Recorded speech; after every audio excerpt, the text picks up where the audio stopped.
Blue Note Record, Beyond the Note, ce vendredi 22 mai à 21h10 sur la 3. Pas nécessaire d'être un fan de jazz pour être émerveillé par ce film.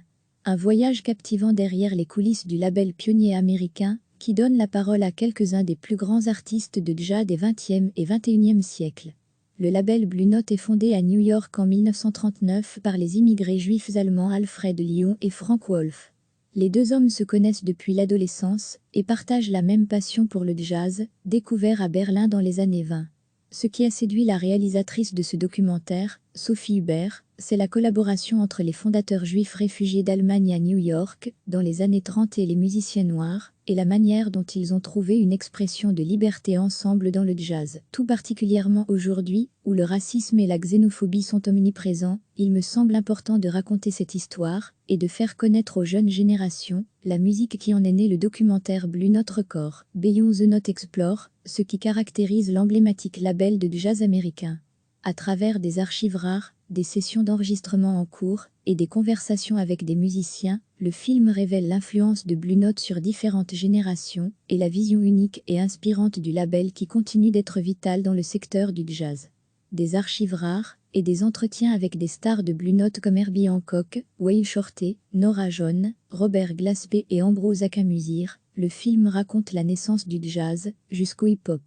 Aujourd'hui, Blue Note propose un mélange de genres, avec toujours un accent porté sur le jazz. Don Wa en est le président depuis 2012. Blue Note appartient désormais au groupe Capitol Universal. Don Wa, connu en tant que musicien et comme producteur notamment des Rolling Stones, poursuit la tradition du label dans un esprit de découverte. Le guitariste et chanteur Thomas Dutronc a récemment rejoint le label Blue Note. Il était l'invité de l'émission « Entrer sans frapper » pour en parler. Pas nécessaire d'être un fan de jazz pour être émerveillé par ce film. Un voyage captivant derrière les coulisses du label pionnier américain qui donne la parole à quelques-uns des plus grands artistes de jazz des 20e et 21e siècles. Le label Blue Note est fondé à New York en 1939 par les immigrés juifs allemands Alfred Lyon et Frank Wolf. Les deux hommes se connaissent depuis l'adolescence et partagent la même passion pour le jazz, découvert à Berlin dans les années 20. Ce qui a séduit la réalisatrice de ce documentaire, Sophie Hubert, c'est la collaboration entre les fondateurs juifs réfugiés d'Allemagne à New York, dans les années 30 et les musiciens noirs, et la manière dont ils ont trouvé une expression de liberté ensemble dans le jazz. Tout particulièrement aujourd'hui, où le racisme et la xénophobie sont omniprésents, il me semble important de raconter cette histoire, et de faire connaître aux jeunes générations la musique qui en est née. Le documentaire Blue Note Record, Beyond the Note explore ce qui caractérise l'emblématique label de jazz américain.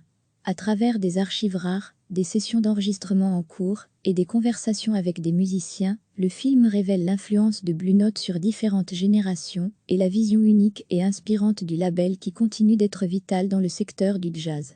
Des archives rares et des entretiens avec des stars de Blue Note comme Herbie Hancock, Wayne Shorter, Nora Jones, Robert Glasper et Ambroise Acamusir, le film raconte la naissance du jazz jusqu'au hip-hop. Aujourd'hui, Blue Note propose un mélange de genres, avec toujours un accent porté sur le jazz. Don Wa en est le président depuis 2012. Blue Note appartient désormais au groupe Capitol Universal. Don Wa, connu en tant que musicien et comme producteur notamment des Rolling Stones, poursuit la tradition du label dans un esprit de découverte. Le guitariste et chanteur Thomas Dutronc a récemment rejoint le label Blue Note. Il était l'invité de l'émission « Entrer sans frapper » pour en parler.